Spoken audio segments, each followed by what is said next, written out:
Just to give you a very brief taste before we get back to the cognitive part of the panel, I'm going to invite the lead singer of Shorashim, Cantor Magda Fishman, up for a little taste of tonight.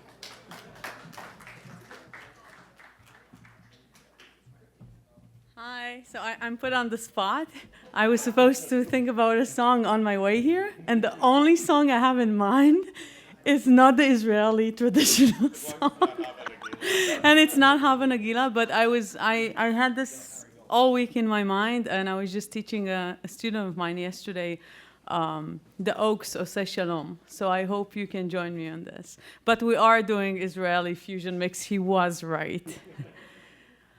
Oseh Shalom bimromav, hu yaseh shalom aleinu. Oseh shalom bimromav, hu yaseh shalom aleinu. Oseh shalom bimromav, hu yaseh shalom aleinu. Yaseh shalom, yaseh shalom, shalom aleinu ve'al kol Yisrael. Yaseh shalom, yaseh shalom, shalom aleinu ve'al kol Yisrael. Yaseh shalom, shalom aleinu ve'al kol Yisrael. Yaseh shalom, yaseh shalom, shalom aleinu ve'al kol yoshvei tevel. Amen. So please join us tonight. We came all the way from New York, so that's a Jewish guild. I'll say it. You better come. No, you don't want to miss this. Academy Awards can be DVR'd, as you know, as I said last night. Obviously, one of the things we're trying to do is put Kaplan's notion of the broader Jewish civilization into practice here, not just talk about it. But so concerts are very much a part of that. I know it's a little unfair to these guys because that's a tough act to follow, but you can do it. One is not supposed to have favorite children, and I'm certainly not supposed to have a favorite panel. And it's not, but it's hard, and it's not because this is a stellar group of presenters. All of them are. It's because Kaplan, as you know, was an Orthodox ordained rabbi, primarily associated with the conservative movement, the leader of the RA. And the topic, I think, of Kaplan and Reform Judaism has not been enough or seriously enough considered in my not so humble opinion. So it's a wonderful opportunity to do that with four amazing leaders of the Reform movement this afternoon. I'm going to turn things over to Rabbi Dr. Lance Sussman. He just wanted me quickly to add two items to his biographical materials, which I'm happy to do. The first is that he is currently teaching at Princeton University beyond his very substantial pulpit responsibilities. And the second, I'm very pleased to say he is a senior fellow of the Mordechai M. Kaplan Center for Jewish Peoplehood, as is Rabbi Knobel, as is Rabbi Beit-Halachmi. So it's just some kind of coincidence, I guess. But with that, Rabbi Lance Sussman.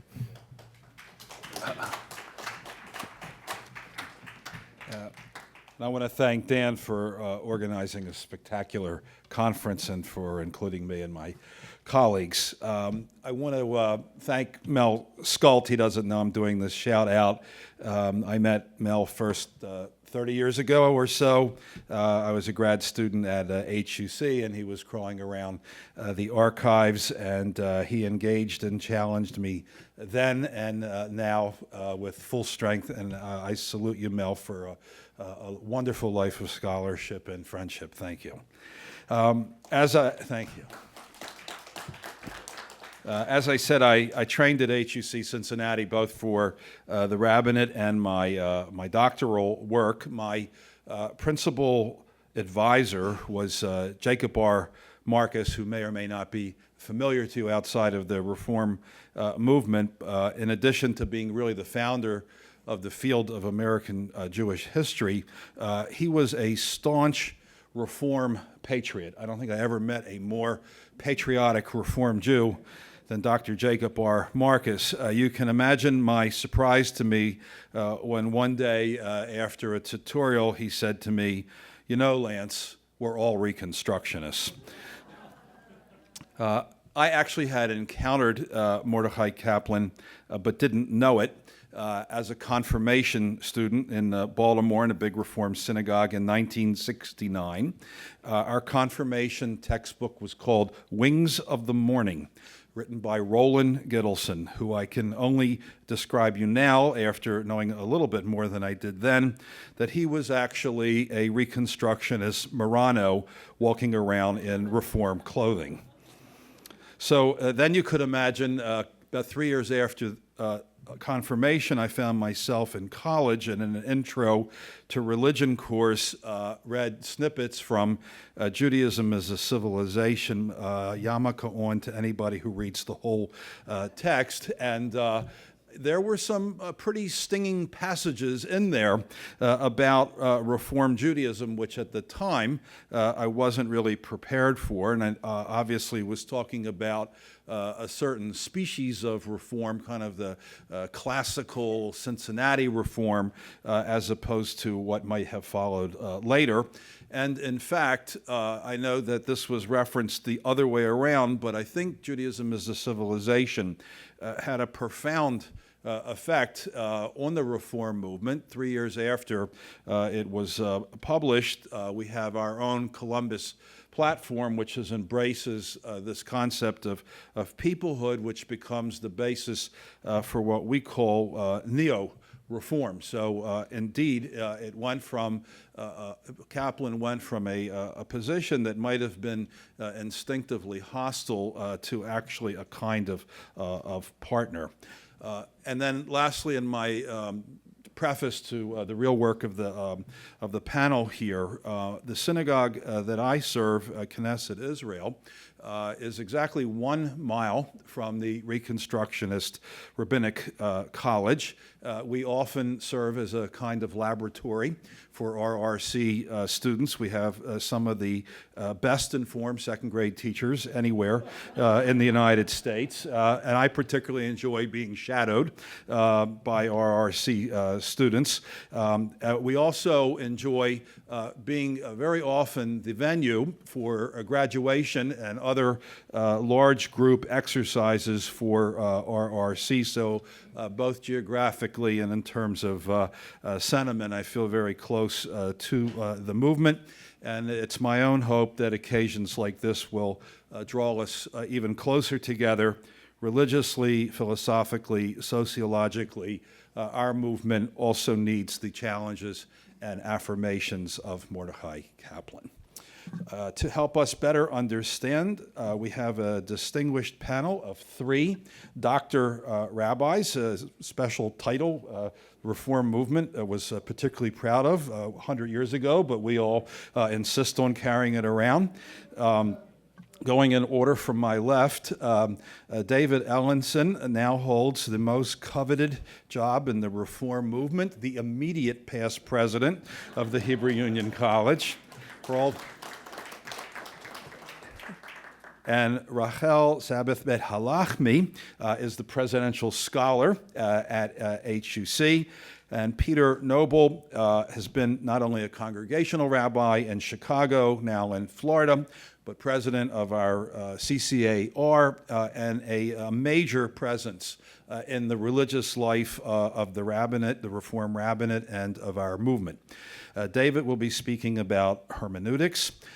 Rachel will be speaking about the relationship of Kaplan and Eugene Borowitz in our own movement, and Peter will be the third speaker talking about folkways and mitzvot. David Ellenson.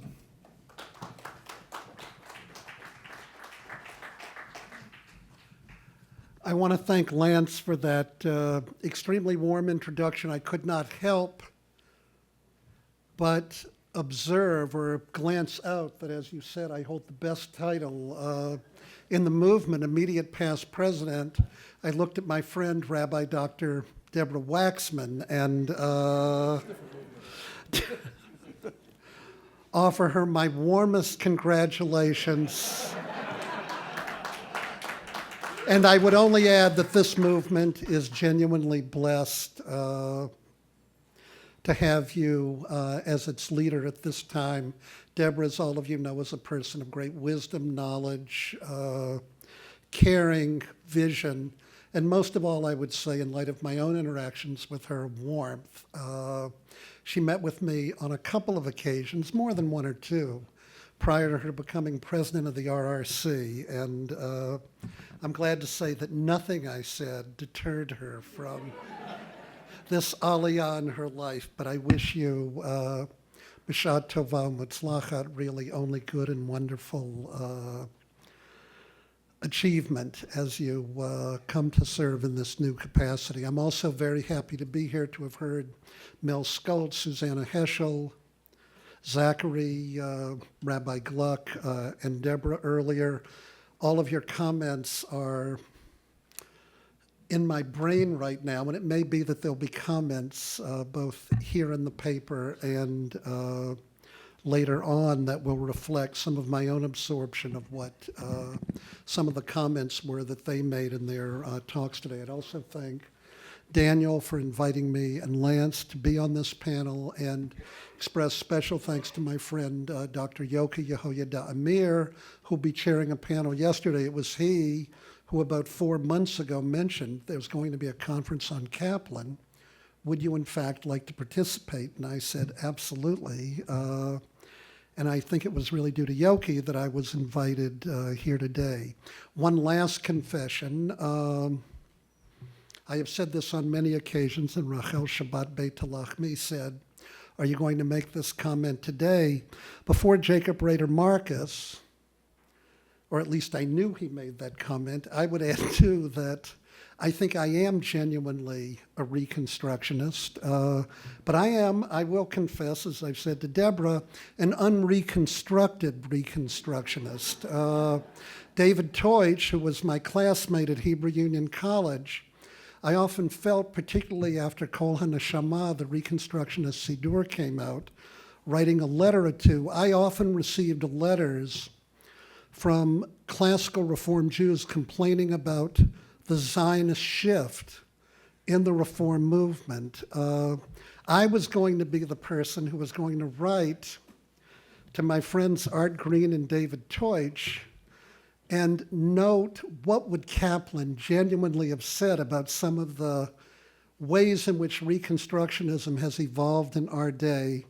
And I never did write the letter, but in conversations they simply said, not focusing on peoplehood, but they added that Judaism is an evolving religious civilization, and he would have applauded some of these changes. And I promise you, Deborah, no letter of that type.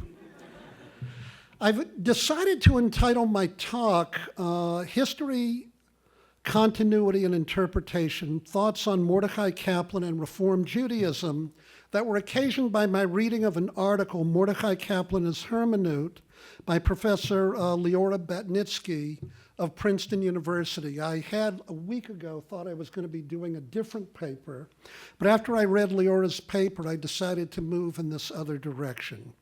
In his 1965 book, The Historian and the Believer, the Protestant scholar of religion Van Harvey observed that the commitment of the modern historian to a sustained and critical attempt to recover the past was motivated, or is motivated, by a Promethean will to truth that was genuinely revolutionary when this approach first fully manifested itself during the 19th century.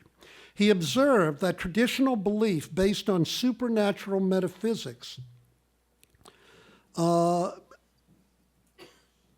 He observed that modern historical method, was based on naturalistic assumptions, quite irreconcilable with traditional belief based on supernatural metaphysics, and went on to assert, if the theologian believes on faith, that certain events as recorded in Holy Writ occurred, the historian regards all historical claims as having only a greater or lesser degree of probability, and he regards the attachment of faith to these claims as a corruption of historical judgment. The modern study of history, with its critical canons of scholarship and its dogmatic notions of change, is thus, by definition, seemingly antithetical to faith. As Kierkegaard, the famed 19th century Protestant theologian, phrased it, one can know nothing at all about Christ. He is the paradox, the object of faith, existing only for faith, but all historical communication is communication of knowledge. Hence, from history, one can learn nothing at all about Christ. He can only be believed.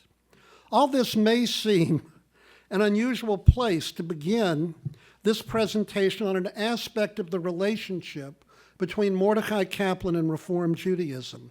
After all, our topic today is not Christianity.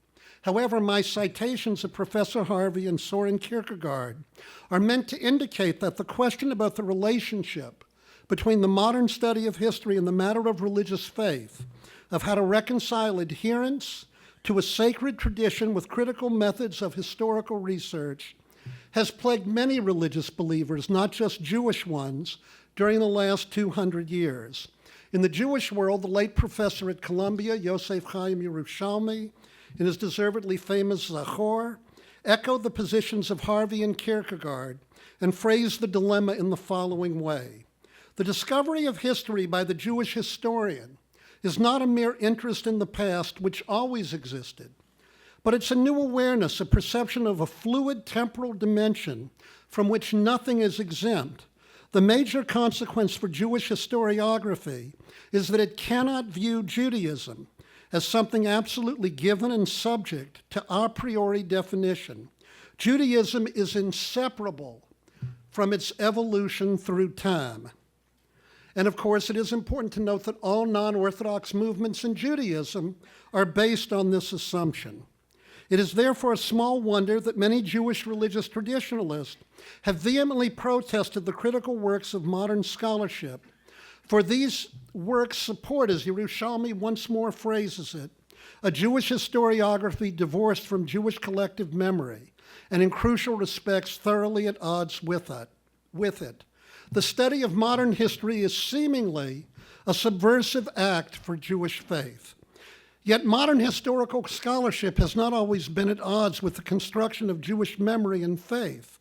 While this mode of investigation clearly can be employed to undermine tradition, the method of Wissenschaft has just as surely been utilized to construct new ways of approaching Jewish commitment and faith. In fact, during the 19th century in Germany, historical scholarship frequently played the role of handmaiden to religion, and its influence was pervasive in virtually every precinct of German Jewish life. And of course, all the modernist movements in Judaism, Reform, Conservative, Reconstructionist, are all based on this kind of an approach. As Ismar Shorish observed, and I won't go through the whole quote, Wissenschaftlich history is programmatic history. The programmatic aims of the historical study of Jewish tradition were nowhere more pronounced than among the leaders of the Reform movement and liberal Judaism in the 19th century, when Rabbi Samuel Holdheim, who lived from 1806 to 1860, the most radical Reform rabbi in Germany, wrote, "The Talmud speaks with the ideology of its time. For its time, it was right. I speak from the higher ideology of my time, and for my time, I am right." Or when Zachariah Frankel observed, "I stand for a positive historical Judaism. In order to understand Judaism in the present, one must look back and investigate its past." Both men, however different their position on the nature of Judaism and the binding character of Jewish law, established their stances on the basis of their reading of history. Similarly, the men who headed the two major Reform rabbinical schools of the 19th century, Abraham Geiger, who was mentioned earlier today, of the Berlin Hochschule, and Isaac Mayer Wise of HUC, went to great lengths to include courses in history of the curricula of their institutions, courses that displayed the ongoing nature of development and change, as well as variety and pluralism in the ongoing story of Judaism. In this way, they were able to claim historical warrant for their own efforts at religious adaptation and change, and they were able to claim that their own contemporary versions of the tradition represented, and this will be a major point I want to emphasize, a genuine continuity with the Jewish past, a Jewish past that was constantly evolving. To paraphrase the insight of Dr. Shorish, history became the medium, the way in which Judaism would come to be explained to Jews in the modern world, as well as the authority, the foundation, for these men in their own attempts at religious reform. I would now turn to Kaplan himself in a highly insightful and suggestive essay, Mordechai Kaplan as Hermeneut, in which Leora of Batnitsky of Princeton points to this distinctive use of history for Kaplan's own program of Jewish reconstruction. Quoting Jacob Staub, the former dean of the RRC, Batnitsky begins by conceding that Kaplan's God idea, now I quote, is different from much, if not all, of ancient, medieval, or modern Jewish thought. However, Batnitsky contends, the difference is not metaphysical, nor is it even philosophical. Rather, the difference is hermeneutical, and I'll explain what she means by that in one moment. Batnitsky explains this uniqueness resides not in Kaplan's claim that God is the power that makes for salvation, nor does it lie in his rejection of supernaturalism. Rather, Kaplan is unique, Batnitsky avers, because Kaplan reads Jewish history to make, and now I quote, the absolutely explicit claim that his God idea and his theology is a break with the past. Batnitsky then turns to a book that's been cited often today, The Meaning of God in Modern Jewish Religion, where Kaplan adumbrates his two well-known methods, his two well-known approaches to Jewish text. One he labels transvaluation, while the other is defined as revaluation. Transvaluation represents the projections of the beliefs and values of a current generation into the writings of the teachers and sages of an earlier period, what might be commonly referred to as eisegesis. Both the sense of national continuity and the faith and divine origin of the religious tradition made transvaluation seem perfectly plausible for past generations. But the method of transvaluation cannot do that for the modern Jew. The very use of it implies that those who resort to it are themselves unaware that they are adjusting or reconstructing tradition to meet the needs of their own day. When I quote Kaplan here, I do remember when I was a first-year rabbinical student, Dr. Kaplan was living in Israel at the time, and he taught a class to our first-year students in Jerusalem, and I will never forget, he began the class or concluded it by asking us to translate the line, Hashivenu Adonai Elecha v'nashuva, Chadesh Yameinu Kekedem. He asked us, how do you translate that? Cause us to return to you, O God, and we will return, renew our days as of old. And the 91-year-old Dr. Kaplan went, reconstruct our days as of old. The transition from traditional Judaism to the Judaism of the future can be effected only in the glaring light of complete awareness of the change involved. Kaplan asserts there is an explicit break theologically with the Jewish past. Batnitsky comments, many modern Jewish thinkers, and this would include the Reform thinkers we mentioned above, continue to think that they can fit into the model of transvaluation. But Kaplan maintains that this is not possible, precisely because of the modern awareness, whether it is acknowledged or not, of a break with the past. To be sure, Batnitsky correctly observes that this distinction between transvaluation and revaluation may well be a false dichotomy. After all, our modern historical consciousness makes us aware of the difference between past and present. To turn to, in the words of Ricoeur, a second naivete, as a colleague and teacher like Neil Gilman does, may not be enough to meet, and this is what I want to emphasize, the epistemological challenge that makes such claims for continuity with the past and authority in the present suspect. Nevertheless, Batnitsky points out that the distinction is real for Kaplan, and he is able to make the claim that the essential feature of Jewish tradition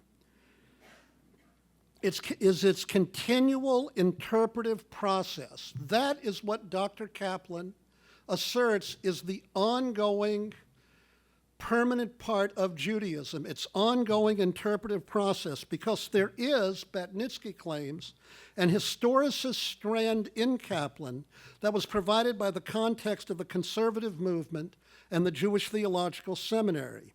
While Wissenschaft, the academic study of the past, provides a negative outcome for traditional Jewish theology by pointing to the implausible, I'm trying to put this as nicely as I can, implausible theological assumptions in which Torah is grounded.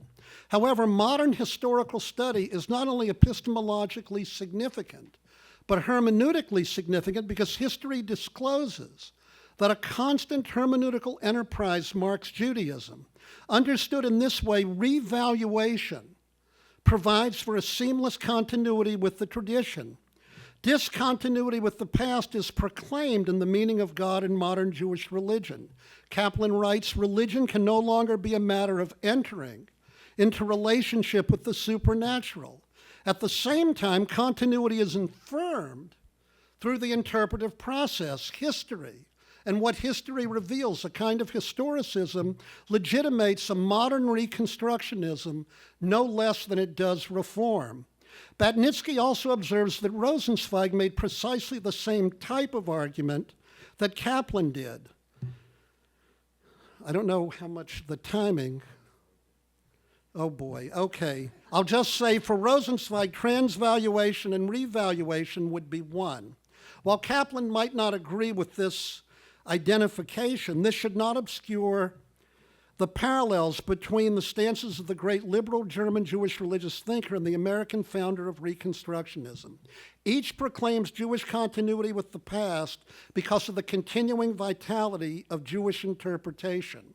In closing, and I don't really have the time to go through this now, I would note that Kaplan's writings are paralleled very closely by the writings of Shimon Ravidovich, who was the first head of the Neges department at Brandeis University. Professor Ravidovich wrote a work on interpretation, and basically the claim that Professor Ravidovich makes is that Bereshit bara Yisrael, in the beginning Israel created. There is text, and there is a rabbinic tradition of what he calls Bayit Sheni, the rabbinic period, in which interpretation is the task of the Jewish person.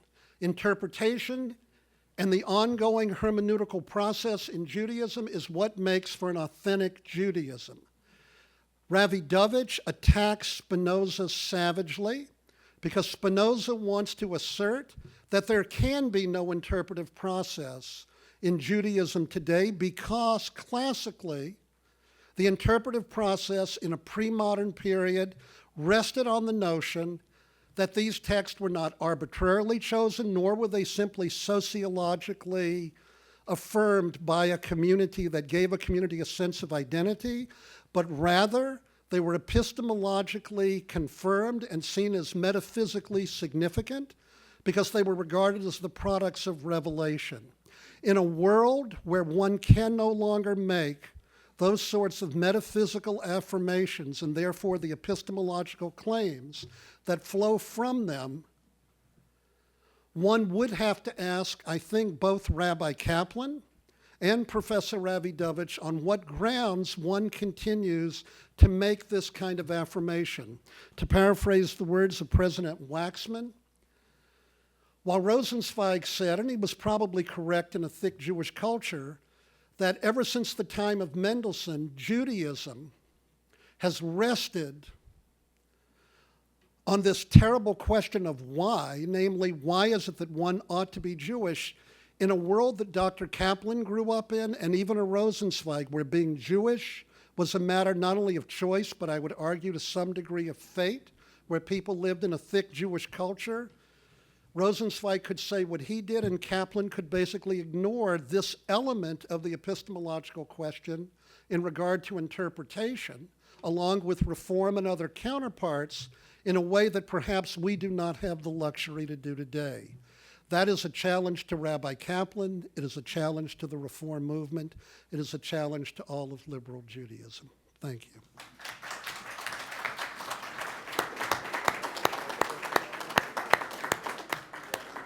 Now we just have to figure it out.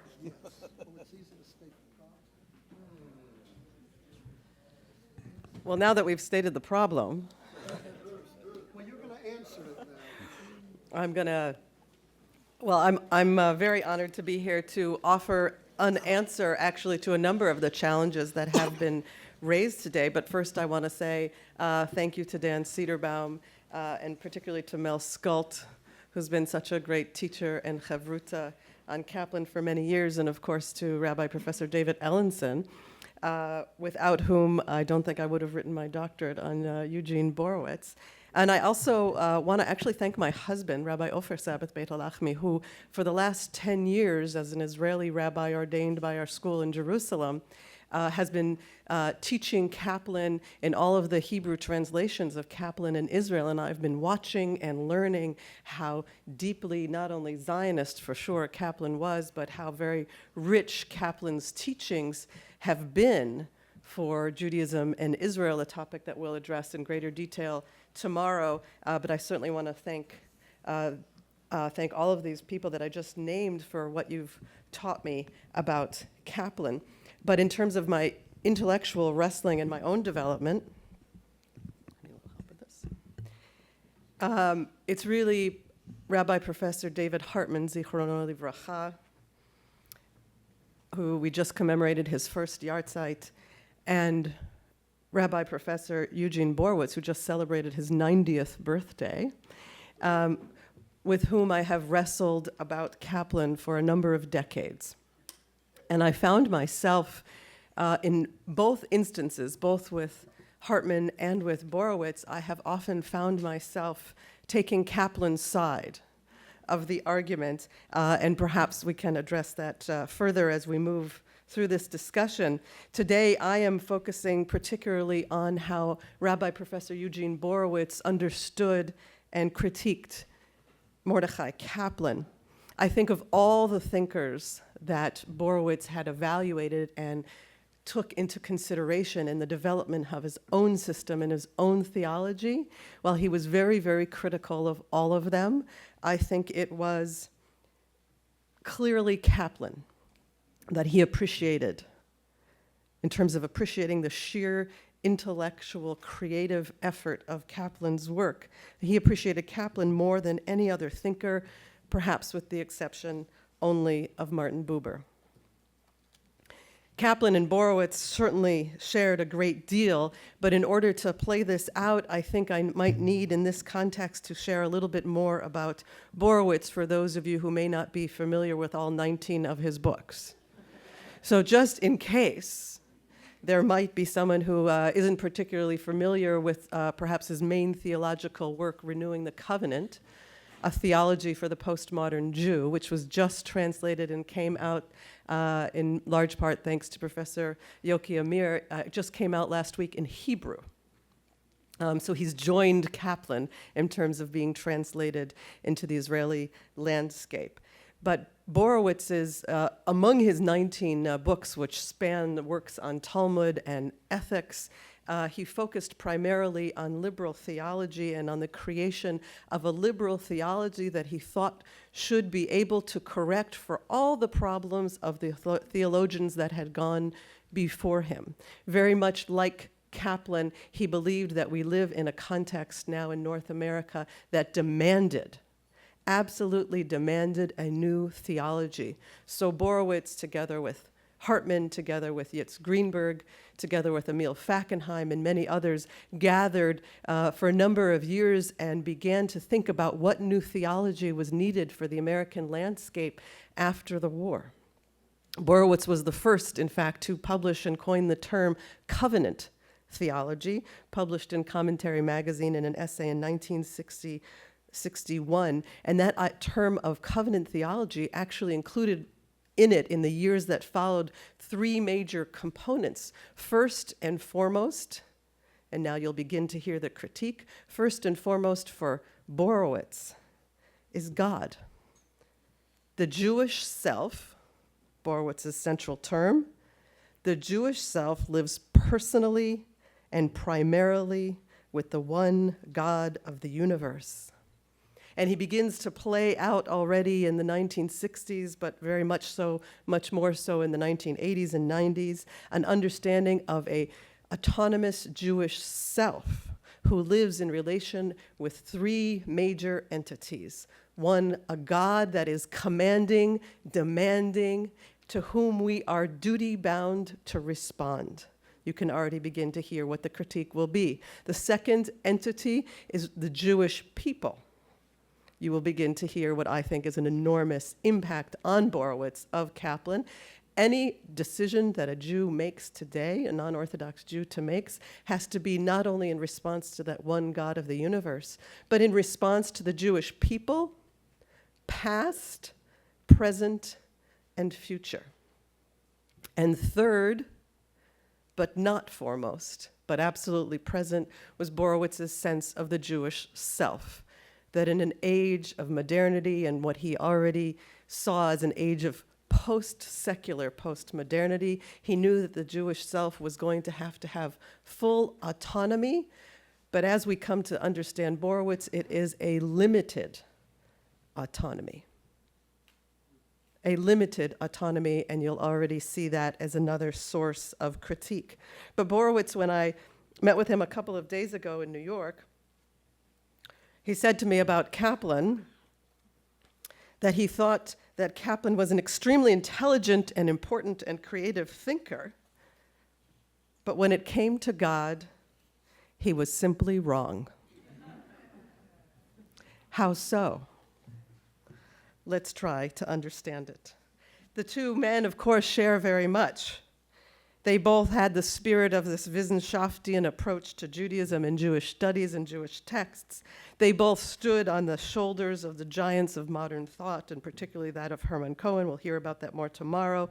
And I think, although they didn't state it, they both felt an enormous responsibility to respond in a post-Holocaust context and believed that American Jewry had the responsibility to be creative theologically and Jewishly in a way that could possibly do justice to what America and democracy and pluralism might allow us to be, with an enormous sense, I believe, of a guilt of that which had been lost in Europe and that which they strove to begin to be able to honor. Unlike what Dr. Skult said earlier about Heschel and Kaplan, Borowitz read Kaplan very, very carefully, and I think to a great degree understood Kaplan very, very well. And he understood Kaplan's struggle and Kaplan's problem. But already, even the young Borowitz in 1957 is enormously critical of Kaplan. There are probably three major stages in Borowitz's thought and response to Kaplan, all of which we won't be able to fully address today, but I want to share with you some of the stages. So in this first stage, in a paper that he actually originally delivered to the CCAR, he writes that his problem with Kaplan, we'll see, is that while Kaplan refers to God in the singular, quote, the power, as such as a single entity, has no individual existence. It is merely a singular usage. The unity of God means only the oneness my mind imposes on the diverse natural forces which make for salvation. But if God, insofar as he is objectively real, refers to what are but fragmentary forces of the universe, whence did these come? And what is their relation to those other forces which exist about us and which do not make for salvation? Borowitz continues, if God as a unity is the creation of my needs and my imagination, how can I know that he is as real in the world as he is to my mind? Where will I find the certainty which alone will make me act that he is indeed dominant in the universe? Why should I do his bidding against much of my will when I know that his will is but another part of mine. To me, too, it is a contradiction in terms, writes Borowitz, or at least an enormous paradox that a power or a process should make for moral ends. The term power and process are useful precisely because they are natural, that is, objective, impersonal, mechanical. But moral ends are inevitably tied up with personality, with freedom and of choice, and will and choice. If God, insofar as he is an objective reality, is somehow personal, we can understand how he can make for a salvation which is intimately personal. But what is real in the universe in this idea of God are natural forces or processes which are by definition impersonal. How then can we understand them as making for moral ends and stake our whole existence on the outcome? You see the problem that Borowitz is identifying and that many critiqued in Kaplan. How can we find this idea of God that is so dependent on the self's understanding of God as that which can actually bind us or bound us in any way and be our ground for meaning, our ground for morality? In a sense, Borowitz is becoming postmodern. Before he even used that term, Borowitz is becoming modern and gives a postmodern critique of Kaplan's embrace of the human understanding of modernity. But finally, just in case you want to know how Borowitz really feels about Kaplan, listen to this. I find I cannot pray to this God, particularly in the language of the tradition. Shall I address forces that I cannot hear? Shall I speak to myself and my ideas about the universe and call this prayer? I cannot even say a simple blessing, like the one for the Hanukkah candles, when my mind, without which I cannot pray, understands by the Hebrew words. Are you ready? Baruch atah Adonai Eloheinu melech haolam asher kidshanu b'mitzvotav v'tzivanu lahadlik ner shel Chanukah. Here's Borowitz's interpretation of what Kaplan must mean when he says such a bracha. I acknowledge, listen carefully, this is instead of Baruch atah Hashem. I acknowledge those processes in the universe which make for my highest fulfillment, which predominate in it, and to which our people has been devoted, thereby creating activities which help the individual and group achieve self-fulfillment, one of which, ennobling activities, is to kindle these Hanukkah candles. Amen. But in 1957, Eugene Borowitz says boldly, to this, I cannot say amen. You see the deep, deep divide between Kaplanian theology and what I'm going to call in this period, for Borowitz's period, Reform theology. Now, fortunately, if we were to address this issue in a much larger way, we know that Borowitz, thankfully, in the next stage of his writings, also addresses Kaplan's theory of evil. You can see and imagine how they might agree and disagree there. Actually, neither of them focused on the Holocaust, and neither of them saw a need for a major theological shift. They both, Borowitz also critiques, as you heard, Kaplan's notion of prayer. You heard a great example of that. Borowitz was very disturbed by Kaplanian notions of chosenness, and yet he appreciated them, and he knew, because both men are very much pragmatists at the end of the day. He understood and appreciated what Kaplan was trying to do, even though he disagrees with it. And finally, of course, Jewish law. Kaplan, he says, in that second stage, Kaplan considered peoplehood to be the only eternal aspect of Judaism. Modern historical research had made it undeniable that Jewish law could no longer be seen as Sinaitically revealed. It must rather be understood as the folk's creative effort to institutionalize its ethos and give it historical staying power. It ought to serve the needs of the Jewish people and not vice versa. So one of Borowitz's main problems with Kaplan, of course, one of the great critiques is that Jewish law and lore and religion are not meant and ideas of God are not meant to serve people, but actually Borowitz is very much traditional in the sense that he believes, and very Buberian and Heschelian, if you will, believes that the Jewish people and the individual self is still meant to serve God and to serve the Jewish people, past, present, and future.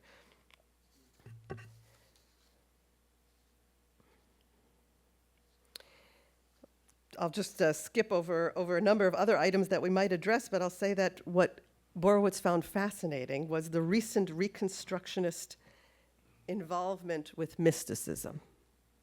So he's appreciating also a Kaufmanian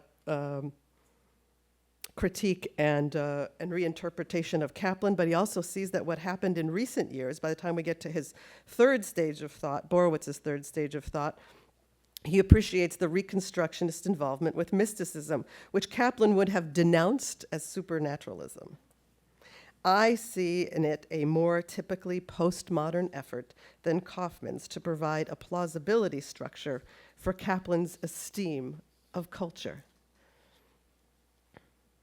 Whether we agree to, this is Borowitz, whether we agree to undertake the metaphysical project or not, the issue of a foundation or ground for a system of obligation cannot be ignored without turning duty into option and thus vitiating the system's effect.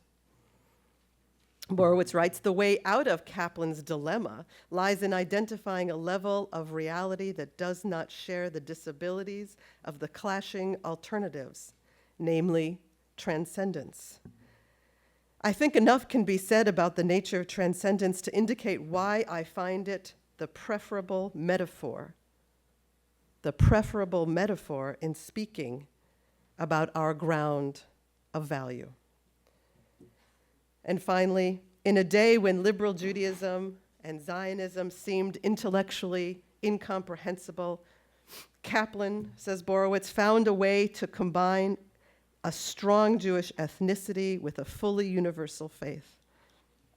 In a troubled and confused time, Mordechai Kaplan had the daring and capacity to confront his people's problems realistically and to propose solutions. For decades, he challenged the will and the intelligence of all who cared about Jewish life. His unique combination of Jewish heart and mind remains a spur and a challenge to all succeeding Jewish thinkers. Borowitz teaches us that history is the laboratory of Jewish theology. This is why, he writes, reason has never triumphed over life in our religion. This is why Judaism at its best has not been afraid of the freedom of the Agadah or the discipline of the Halakha. It has them yoked in a dynamic tension which keeps them both alive. And it relies on the experiences of history to lead them both closer to the truth.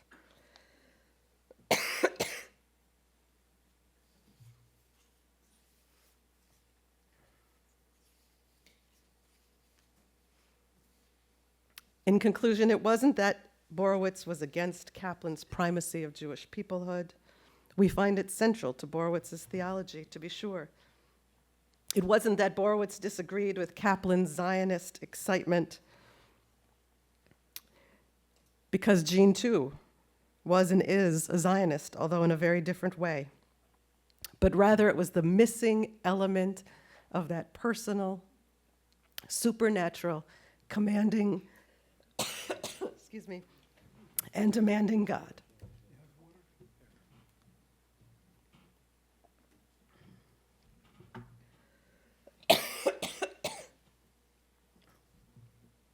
Borowitz sought, well, I'm losing my voice, I apologize. Borowitz sought to correct Kaplan's brave and creative work. And now the next generation, all of us, must correct for those corrections. Amen.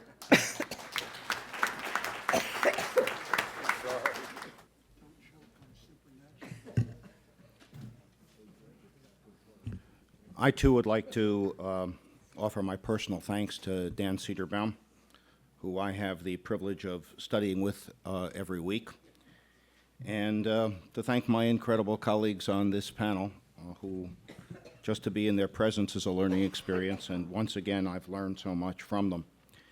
I want to begin also with a personal anecdote. I had the privilege of succeeding Rabbi David Polish of blessed memory, and David and I had a very interesting conversation in which he told me that Mordecai Kaplan had invited him to join the Reconstructionist movement, that David had in fact agonized over it and eventually decided not to do it. So I thought the paper that I would give today would be on David Polish and Mordecai Kaplan. Then I discovered that in David's memoirs there is no mention of Mordecai Kaplan. Secondly, that at least the Hebrew Union College has no letters between David Polish and Mordecai Kaplan. And at that point I sort of gave up because the diaries of Mordecai Kaplan are not yet searchable. So I decided that I would speak on the concept of mitzvah and folkways. But I want to add one other thing, and that was I'm at a little disadvantage. I'm in Coral Gables, Florida. I know you all feel very sorry for me, but that puts me very far from my own library. So one of the things that was interesting to me was that when I went to the synagogue library, there was no copy of any of Kaplan's works. Then, much to my surprise, when I asked my two colleagues who are graduates of the Hebrew Union College Jewish Institute of Religion whether they had any of Kaplan's books, I discovered they did not have any of Kaplan's books. So that was really, it's anecdotal, but really very, very interesting. When I was at the Hebrew Union College in the middle and late 60s, Kaplan and Kaplan's thought was very, very important. I remember reading Judaism as a Civilization, and I own most of Kaplan's other works. So Kaplan has been important in many ways in my own thought and in the kinds of things that I have been involved in within the Reform movement. As many of you perhaps know from reading my brief biography, I've been involved in the creation of guides for Reform practice and been very much involved in the development of the most recent edition of the Reform Siddur, Mishkan Tefillah. I'm going to engage in something which my late teacher, Rabbi Sam Sandmel, described as parallelomania. He defined it as follows.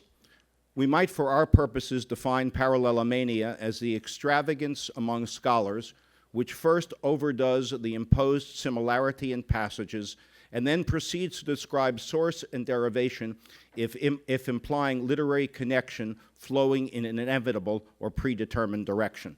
What that basically means is I'm going to talk about the development of ritual and prayer books within the Reform movement, and I'm going to suggest that there are parallels between Kaplan and the Reform movement, but at the same time, in most cases, I cannot prove direct influence.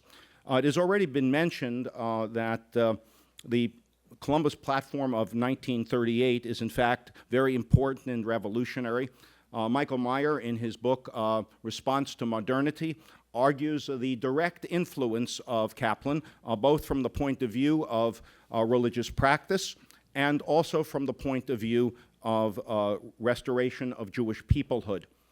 In addition, Michael Meyer indicates, and I think this is very important, that in 1968, with the opening of the Reconstructionist Rabbinical Seminary, the Hebrew Union College felt a necessity to change its own curriculum, that it established its first year in Israel program, which I would argue in many ways has transformed Reform practice.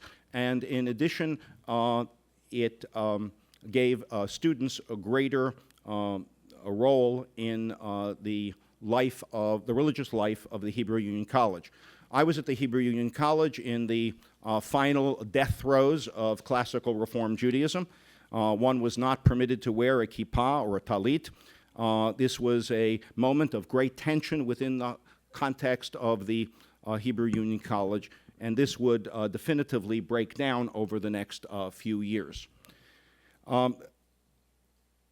At the Hebrew Union College, Kaplan's notion of Judaism as a civilization was already, for many of us, very well established, although I would argue in many ways it was established in a kind of oversimplified and superficial way. But in point of fact, what we did know, we did come to recognize that what had been the notion of Reform Judaism as enshrined in the Pittsburgh Platform of 1885, which was Judaism as religion, did not really speak to us anymore, that we needed to have a more comprehensive understanding of the history and development of Judaism, and that included both ethnicity and theology. Now, it is important for us to note that in the 1960s and in a number of years following, that what was most important in the Reform movement, and I think was important to Kaplan, was intellectual honesty. And therefore, theology and Jewish thought was particularly important at that period of time. So if you take a look at, for example, Gates of Prayer, which is published in about 1974, you'll discover that there are 10 services. There are 10 services, each representing a separate theology. There was this notion of the need to revitalize, as Kaplan would have said, Jewish life, but it had to be done intellectually honestly, and therefore we thought if we created this anthology of services, somehow Jews would flock back to the synagogue. Didn't happen. But in point of fact, it was, in my view, in part, not specifically Kaplan's theology, but in part the influence of Kaplan's notion of revitalization and the importance of intellectual honesty that underlay the ethos that created Gates of Prayer. Interestingly enough, Mishkan Tefillah, which is our latest prayer book, no longer has multiple services. It has a two-page spread in which we have variety of theologies on the same page. It was actually very much influenced by David Teutsch, who was the editor of Kol HaNeshama, in conversations that I had with him. But in addition, it suggested a much more holistic approach to Judaism and Jewish thought. But one of the things that was very important in the development of Mishkan Tefillah was a theology of human adequacy. In other words, as Kaplan wanted us not to see a supernatural dominating God, there were many people within the context of the Reform movement who wanted to have humankind affirmed as having a real role. That the previous prayer books of the Reform movement largely portrayed God not only in a theistic manner, but in a theistic absolutist manner in which human beings did not see themselves truly as God's partner, truly as having a strong constructive role. Kaplan defined mitzvot in a new way, and in a radically new way, as all of you know. He wrote in Judaism as a Civilization, "If we therefore designate all commandments pertaining to the relations between man and God as minhagim, or folkways, we would accomplish a twofold purpose. First, we would convey the thought that they should not be dealt with in a legalistic spirit, a spirit which gives rise to quibbling and petty fogging. They should be dealt with as the very stuff of Jewish life, which should be experienced with spontaneity, joy, and which can be modified as circumstances require. Second, we would convey the implication that not only should as many commandments in quotation marks or folkways as possible be retained and developed, but that Jewish life should be stimulated to evolve new and additional folkways. Folkways are the social practices by which a people externalizes the reality of collective being." If you take a look at the history of the Reform movement, and if you take a look at Kaplan's further notion that if we are to use the word mitzvah, we are to use it as a metaphor. He described the mitzvah as poetry in action. You will discover that starting in around 1944, the late Rabbi Solomon Freehoff began a project which he called Reform Jewish Practice and its Rabbinic Background.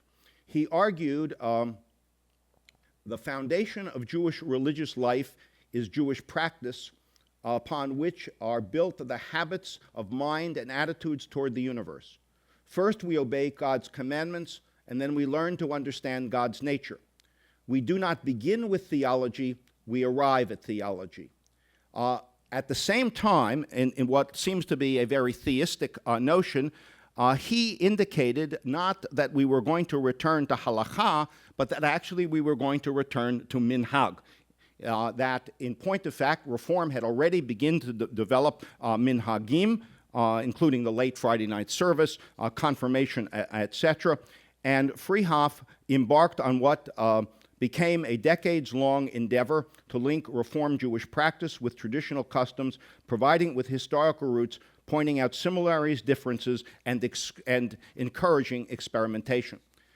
In the late 1930s, there were some attempts through the Union for American Hebrew Congregations to develop guides for practice, but the next most important attempt was in 1957 by Rabbi David Polish and Rabbi Fred Doppelt, who created a guide for Reform Jews. Interestingly enough, this was so controversial that the Reform movement refused to publish it, and thanks to Fred Doppelt, who was related to the Dopp-Kit, they were able to get the book published privately. But Polish and Doppelt began to use the word mitzvah, but they began to understand the word mitzvah as reacting to spiritual moments in Jewish history when the people came upon God. Now, the language sounds, I think, in some ways very theistic, but in point of fact, I would argue that Polish, having been influenced by Kaplan and influenced in Kaplan, both in areas of Zionism and in theology, would understand this in a kind of non-theistic, commanding way, that somehow history imposes upon us practices and helps us identify with the Jewish people. So, for example, Doppelt Polish make their guide distinctly Reform, and they already enshrine in there as obligatory, and this is a particular problem with the way in which we in the Reform movement have formulated our guides, that there should be an observance of memorial to the martyrs of Nazism and a religious celebration of Yom HaAtzmaut. The next major effort in this area is a volume called Gates of Mitzvah, Shari Mitzvah, which I'm in the process right now of revising for the Reform movement. But this was a serious attempt to create a guide for Reform Jewish practice. Now, it is important for us to note that it was preceded by something called the Shabbat Manual, created by Gunther Plaut. And as Michael Meyer points out, eschewing both belief in God as the one who commands and the notions of mitzvot as mere folkways, the Shabbat Guide spoke of a God who offers an opportunity to introduce an ought into our existence, leaving open the specific role and weight of the divine and the human. Now, I can't argue here that this is directly the influence of Mordecai Kaplan, but as some of you may know, that at least at one point in Rabbi Plaut's history, he was identified with the Reconstructionist movement, and I believe that in some ways he tried very hard to return us to practice, and at the same time was cautious about how to use theology. Now, what is interesting in the introduction to Gates of the Seasons, which is the second volume, which is the volume I actually edited, Shim Maslin of Philadelphia writes, "In this book, as in Gates of Mitzvah, certain ancient practices are recommended and others are not. Equally important, though, is the fact that certain new practices are recommended as mitzvot, the bringing of female babies into the Brit, the observance of Yom HaShoah and Yom HaAtzmaut come readily to mind. There are customs of long standing which will have meaning and which add beauty and depth to our lives and should be observed. But as Reformed Jews, we have every right to discard practice that has lost its meaning for contemporary Jews and the lack of aesthetic dimension. It is our duty to study each and every tradition, and on the basis of that study, either to adopt or to reject. It is our duty also to find new contemporary modes of expression of inchoate spiritual feelings. Ellen Umansky, in a very important article on Kaplan's own methodology for change, speaks of 5 aspects of change which Kaplan saw in the revitalization of Jewish religious life. One was to evaluate the function of a mitzvah, to determine whether it ought to be retained. 3, whether it ought to be changed. 4, whether it was obsolete and it ought to be discarded. And 5, whether new rituals were needed. The paragraph that I read to you could easily have been written by Mordecai Kaplan in terms of that particular methodology. As many of you know, Kaplan, in speaking about kashrut, says, once these practices lose their character as laws and become folkways, Jews will be able to exercise better judgment as to the manner of their observance. They need not be the feeling of sin in the case of occasional remissness, nor self-complacency, which result from scrupulous observance. From the standpoint observed here, it would not be amiss for a Jew to eat freely in the house of a Gentile and to refrain from eating treif, non-Jewish food, in the house of a fellow Jew. Now, as many of you know, this is a radical kind of statement, and it's a radical kind of statement, as many of you know, that certain conservative Jews actually developed a kashrut practice where they kept kashrut at home, but did not keep kashrut out. But what is interesting to me on point of fact of this, when we wrote Gates of Mitzvah in 1974, we could not call kashrut a mitzvah. There was a brief essay written by somebody I love, namely me, which describes the possible kinds of ways one might think about kashrut and Jewish eating. It is interesting to note that about 2 years ago, the Reform movement published a large volume called The Sacred Table, which provides literally dozens of essays talking about Jewish eating.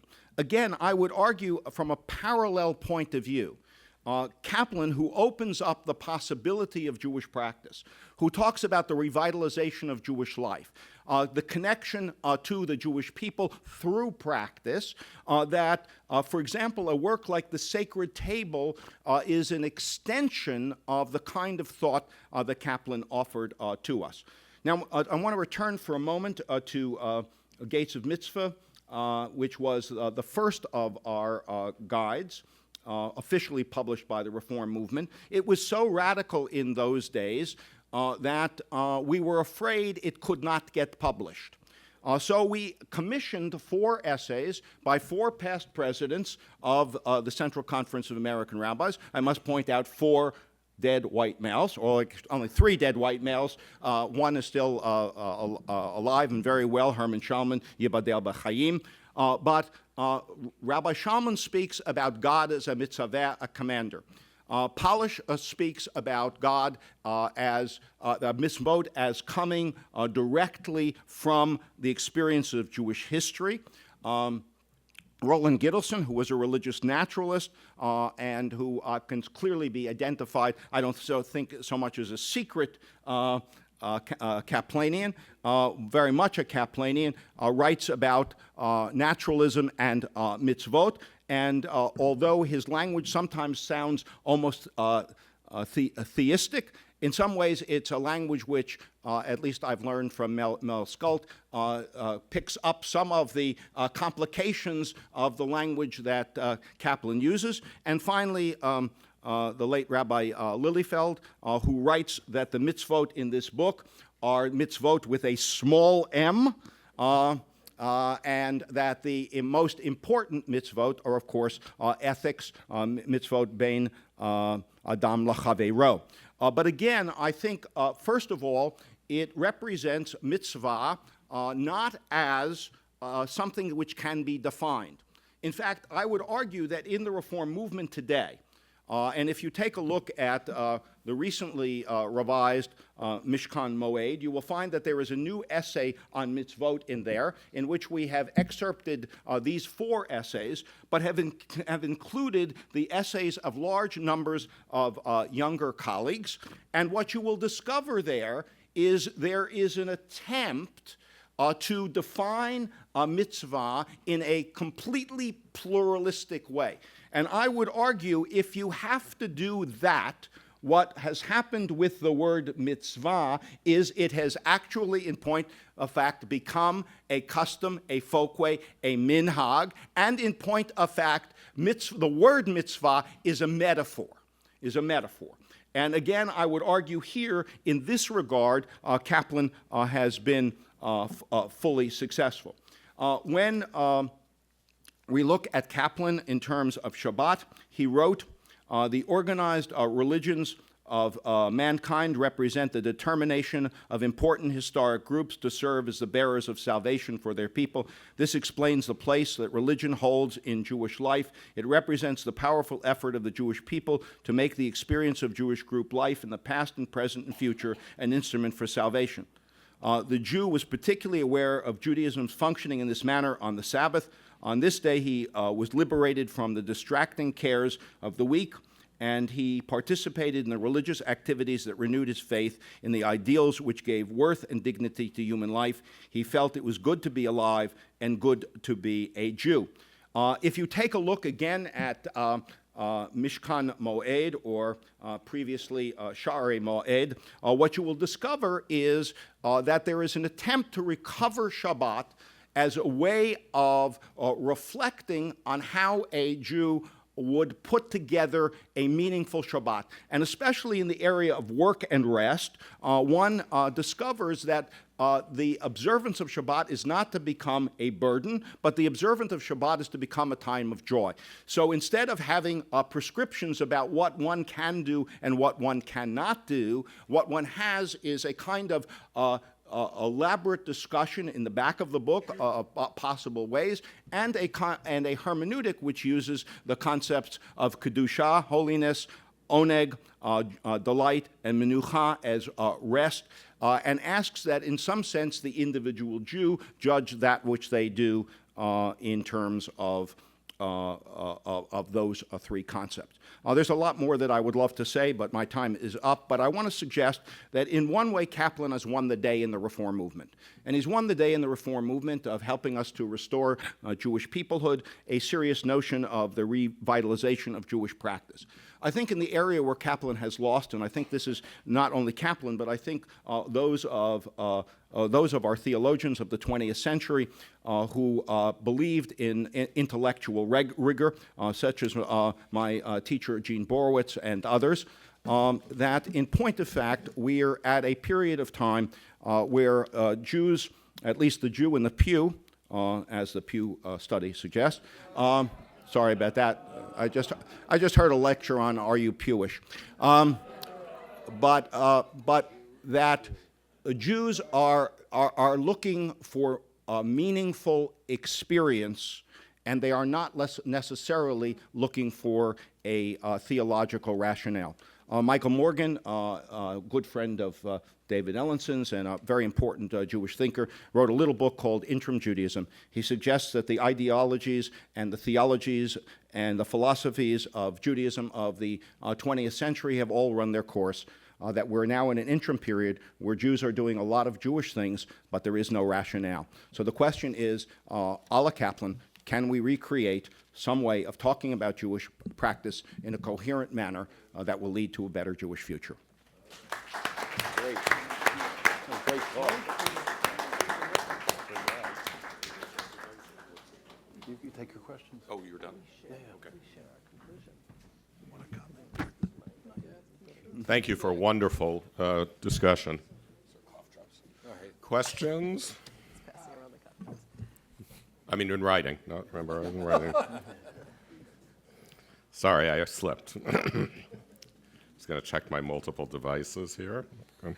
So I'll start with one the old-fashioned way. For Chancellor Ellenson, you referred to yourself as an unreconstructed Reconstructionist.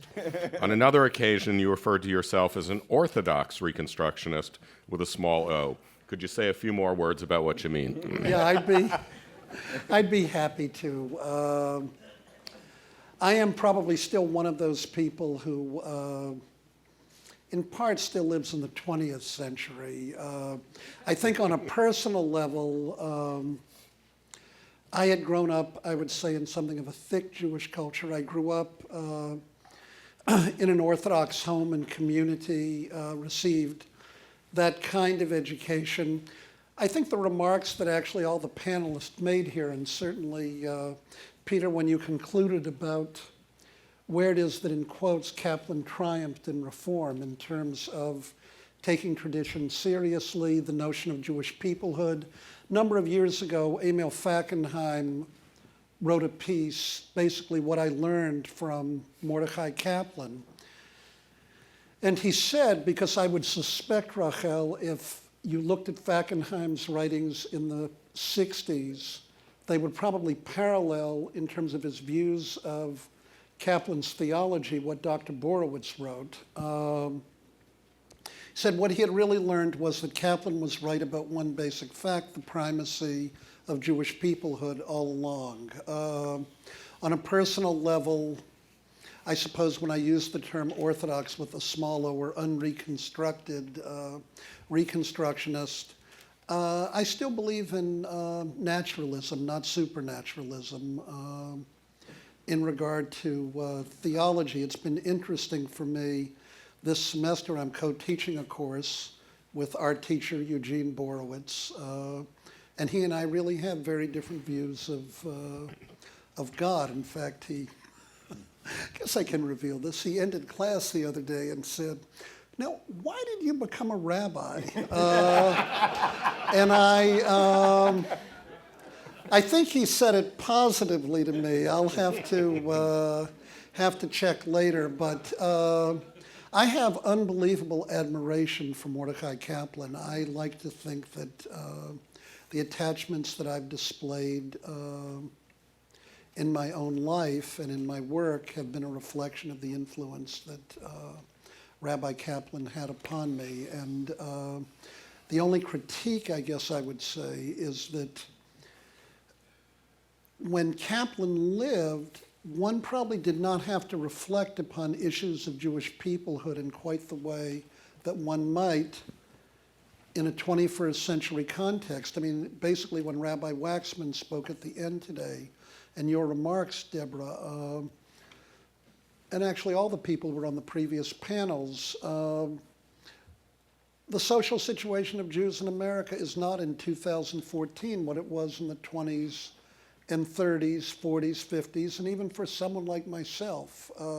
I still grew up in a world where my father would say, belonging to a shul, keeping kosher, giving a contribution to the United Jewish Appeal, my father would always say, that's just the tax I pay for being a Jew. To ask my father, why be Jewish, would be like asking, why did you elect to breathe? And I think that was transmitted to me in very significant ways. My children, who are all graduates of Jewish day schools, I think have not internalized, I'm going to now call it, I don't think in a negative way, the tribal ethos that I inherited. I say that positively, and I think these are challenges that we confront today, and I'm very, very happy that people like Rabbi Waxman and Rabbi Aaron Pankin can lead us and our people in trying to answer them as we move on in the 21st century. Thanks. This is for Rabbi Dr. Sabath Beit-Halachmi. I'm having trouble with the handwriting, but I'm going to do my best. People have used a covenantal God to kill, to maim, to steal, or to call them, I should say, to kill, to maim, and to steal, among other horrible things. Why would Borowitz's conception be less mediated by the personality than what Kaplan's theological conception at the end of the day, in your view? Just a small question. Yeah, sorry. Well, I think it's about any theology, you could ask that question, right? All theologies that I can think of have actually been used for both very positive and potentially very negative and dangerous and even evil ways, as we see all over the world, both throughout history and today.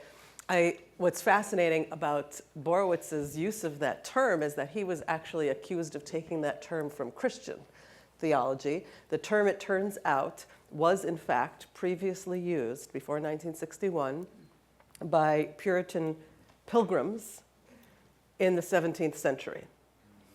He's quite certain and makes a very vehement argument that he did not take it from there. However, he was searching, and he writes a lot about this, he was searching for the right term that would give an absolute commandedness and determine that he was speaking about a God that was commanding, but not in the traditional sense of Heschel's God, and yet that was very much affirmative of the self, but not as much as Kaplan. And so that's how he comes to this covenantal understanding that actually that there should be a clear role for the individual, but it's clear that there's a junior, as he puts it, a junior and a senior partner in this covenant. But certainly throughout history, it comes obviously originally from the Bible. Throughout history, the idea of covenant has been used in every way. And what Borowitz was trying to do, and what I think is still very present, I want to maybe push a few of us on this, very present in the Reform movement, is this sense that there is a very clear sense of God's commanding presence in our lives.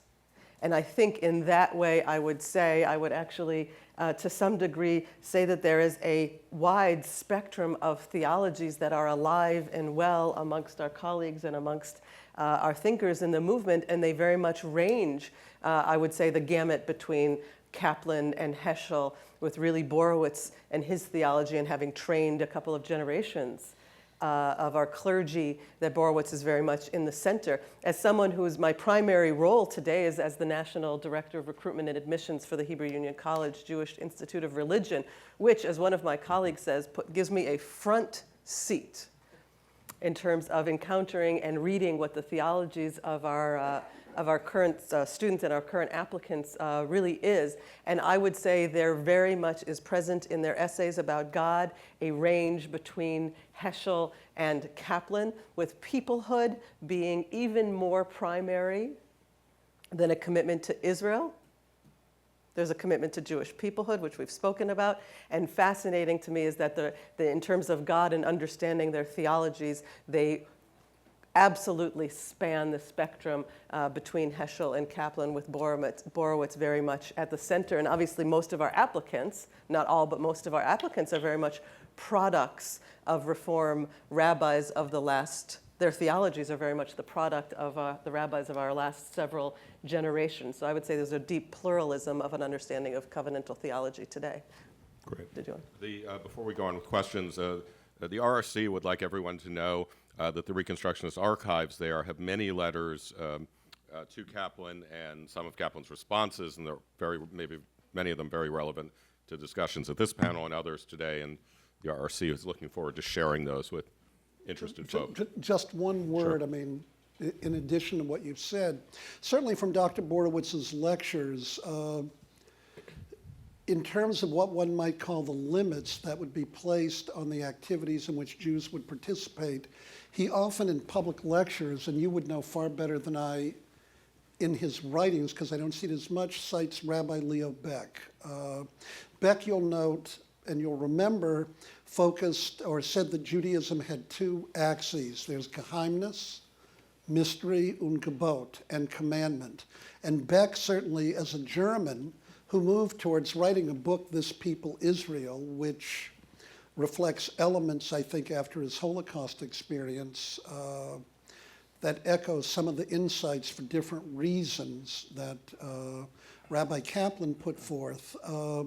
Dr. Borowitz often commented in class and in many situations that in Judaism there is always, in quotes, the ethical imperative that the Gebot of Leo Beck that always keeps in quotes the geheimness or mystery, the irrationality of what a God belief might be intact. I'm not sure that that's empirically verifiable, but this at least is a position that I've heard Borowitz put forth. So I have to add to that 20 years ago, I'm sorry that you weren't teaching on the New York campus then, David, but 20 years ago I spent a couple of summers asking each professor of the Hebrew Union College on the New York campus to tell me what were the two most influential books for them in terms of their thinking. And for Borowitz, it was Beck's This People Israel and Buber's Moses. And I think actually you can see his theology very much, as you said, as a product.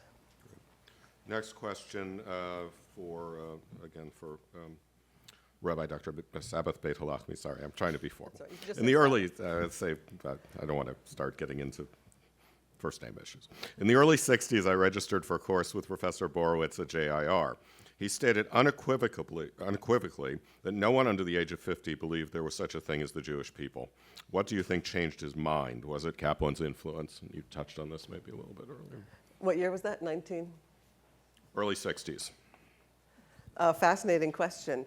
I think that a number of issues really changed his mind. I think his Zionism and his understanding of Kaplan deepened along the way, but it's a fascinating question to trace. This is interesting. It begins, a Reconstructionist conservative reconciliation failed. I'm not sure what this is referring to specifically. Let's assume it did. Could there be a Reconstructionist reform, conciliation, affiliation, confederation? Anybody who wants to. Since I'm non-institutional, I believe two things. One, people tend not to vote themselves out of business. Is that a matter of faith? That's a matter of empirical judgment. Just think about the March of Dimes and the cure of infantile paralysis. On the other hand, I would argue that an American Judaism has emerged. It has been emerging now for a fairly long period of time. I would also argue that by and large, we are in a non-ideological age, that each of the three or maybe four, depending on how you want to see it, non-Orthodox movements have many commonalities and certain differences. Is the fourth renewal or humanism or something else? What? Is the fourth renewal or yeah, something renewal. else? And so that it is at least conceivable in a world which is probably going to have greater scarcity, that we will see the greater cooperation of institutions. Under my friend and teacher, Rabbi David Ellenson, the Jewish Theological Seminary and the Hebrew Union College have done significant work together. It would be my hope that the new young leaders of our movements would consider perhaps a tripartite or a four-part sense of cooperation, because I think we're in a period of time when that would be of great benefit to all of us. I would not like to lose the creativity that comes from our movements, but I think it could be done in a kind of almost a smorgasbord approach, where you could have a variety of services, you could learn from a variety of teachers, and one of the things that is exciting to me is to think about that possibility. Yeah, I'd like to respond to two parts of this. When asked what was the basic problem with Judaism in America, Isaac Mayer Wise, the brick and mortar founder of the Reform movement back in the 1870s, said the Parnas, by which he meant the president of the congregation, by which he meant founders of congregations in their own image. So we have a history, a long history of institutionalism that I think is only partly connected to ideology, that we have deep vested interests in institutional structures and denominational structures. I think the bigger question of reform Reconstructionist amalgamation is conservative Reconstructionist, and why during the early 60s it didn't work out differently. I think it's called a pension fund. I think there were very practical reasons as to why this doesn't concern. I think at the level of ideology, perhaps at the level of training, not a problem. We have a model going at our synagogue now where our structure is too big for our current population. Our end of the building is Reform. At the other end, in a smaller auditorium, is a conservative synagogue. They're renting from us. I think you're going to see a lot of contraction along those lines. It's not just demographic, it's financial, and it's a question of how much is it worth to be Jewish in America. It's a very expensive proposition, to say the least, and there is a big question as to what is the institutional embodiment of all of our different ideologies of Judaism, and are people going to be willing to pay for them? We have separation of church and state, and so you have to pay to pray here in America. Secondly, I think there's a world of difference between the concept of American Judaism and Judaism or Judaisms in America. Again, going back to Isaac Mayer Wise, he edited his own prayer book, which he called Minhag America, in 1855. That same year, a group of rabbis and rabbinic leaders from across the then spectrum in American Judaism met in Cleveland, and the meeting blew up. Just at the moment when somebody dared to put forward a Minhag America, it just simply didn't work, and there has never been that big umbrella over all of us ever since. So I think what we need to look for, and hopefully will do, and I think there are indications, is to, for at least the time being, keep institutional identity as is, but find much more significant, much deeper significant ways of cooperation and cross-fertilization. Okay. I did want to respond by noting three, I think, significant observations that might together constitute a very positive response to this question. One is amongst our applicants. We're asking them their theologies, they're interpreting a Torah portion, and we're asking them about Reform Judaism as part of a major application process. In their theologies, as I said, I see that spectrum. Even when we ask them about their Reform Judaism, there is almost always a definition of Reform Judaism, which certainly is linked, or one could see is linked to other possibilities of other denominations as well, meaning they are the product of very much how you began. We live in a world of various types of Orthodox Judaism and non-Orthodox Judaism. Dr. Borowitz's books, in fact, are always geared toward not just to the Reform movement, but to non-Orthodox Judaism, that really the line of an absolute traditional halachic observance versus non is really the only line that's significant in American Jewish life today. So in that sense, very much I agree with him. The second is that when I've been traveling a great deal over the last number of months, and in one of the largest Reform synagogues, the rabbi actually spoke with me about wanting to make his very classical, one of the largest synagogues, more Kaplanian. That's two. And three, when I think about the collection of essays, Rabbi Dr. Elliot Cosgrove, in the book you edited, New Theologies, those essays, although they represent rabbis and thinkers from across the denominational lines, I think there's a very clear shared sense, I don't know if you agree or not, but shared sense of theological sensibilities. And so I think there's a lot of joint intellectual work to be done together. We can get in a couple more questions if there's nothing more on this right now. Big subject, so I'll go on. What exactly does it, just shifting gears, what exactly does it say about us and American Judaism more generally, that so much of our study of Kaplan revolves around how to distinguish his conception of God from that of Heschel or Borowitz, Steinberg, or various other people? Anybody have any ideas? We touched on this maybe at the end in terms of the lack of... Yes. We may be in an interim period of non-theology or something else. Last question is, back to the history of this interaction. My recollection is that Rabbi Rowan Gittleson has been referred to many times, sometime probably in the late 50s or early 60s, wrote an open letter to Kaplan, I think, someone along the lines of saying, "You won, please stop beating us up now, keep doing it." Does this ring a bell? Does anybody have any thoughts? Was Kaplan unfair in his continuing critique of the reform movement?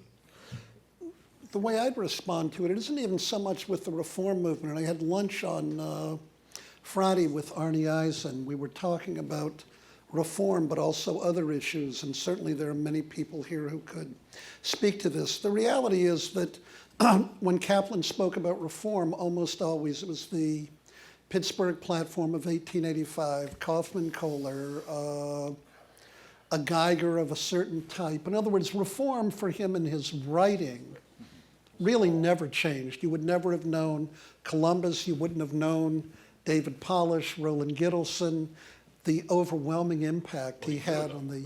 I'm now talking about his writings. No, of course he knew them. The point I want to make is that in his writing, you would never see this kind of evolution. But in talking to Arnie about it, the reality is that Kaplan was already, and here Mel could really speak with much greater authority, he was already 53, 54, when he wrote Judaism as a Civilization. The reality is, while there were was some degree of evolution and change. I love that Zachary pointed out the cyborgs today. I will confess I had not noted that before. The reality is, someone mentioned, well, he never really wrote about the Holocaust. The issue of evil. Arthur Cohen, in his Natural and Supernatural Jew, points out Kaplan never really dealt in significant ways with evil, or to phrase it differently, it isn't like his writings evolved significantly on this issue as a result of having witnessed, let's say, these catastrophic events of the 20th century. So that it interested me that, or does interest me that, yes, I would contend that after a while there's a caricature of reform that continues to emerge, but there are caricatures of other types that continue in his writing, and I think it may just be that you had someone who was pretty old, middle-aged, I'm 66 now, when he began to write his most mature works, and it may just be that it didn't fit into a certain kind of nimbleness that might have otherwise emerged. And in this sense, I do think a paper or a book, and I look to Mel to write this, is that what Mel Skult has done is, because you have had access to his diaries, you see a Mordecai Kaplan in all of his complexities with all of his thoughts, and you present them to us. But if one is confined to his canon and doesn't have all of these diaries, you would not know that Kaplan believed about certain things, elements that you've displayed. And the question then that emerges is, when someone writes privately in his diary or has private correspondence, but does not make public proclamations or declarations, in quotes, who is the real Mordecai Kaplan? And that is probably worth thinking about with any thinker. And then you would ask the question, why didn't Kaplan in his written works display the same kind of subtlety and understanding that he certainly had about the reality, in this particular instance, the reform movement? I'm going to give our chair the last word. Okay. On the question, did Kaplan win? I would say that if Kaplan had won, then the reform movement in Judaism also would have won, and Judaism in America would have won.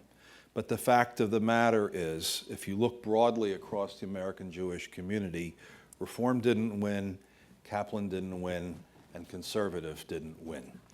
My teacher, Dr. Marcus, described the religion of Jews in colonial America as the orthodoxy of salutary neglect. And it is the orthodoxy of salutary neglect which truly has triumphed in the American Jewish community. And that's why we need thinkers like Kaplan and to reconsider Kaplan to try to figure out what can be done to move them from Jews who, in an orthodox way, neglect acting out their Jewishness and find a way to engage tradition and community in a creative and meaningful fashion.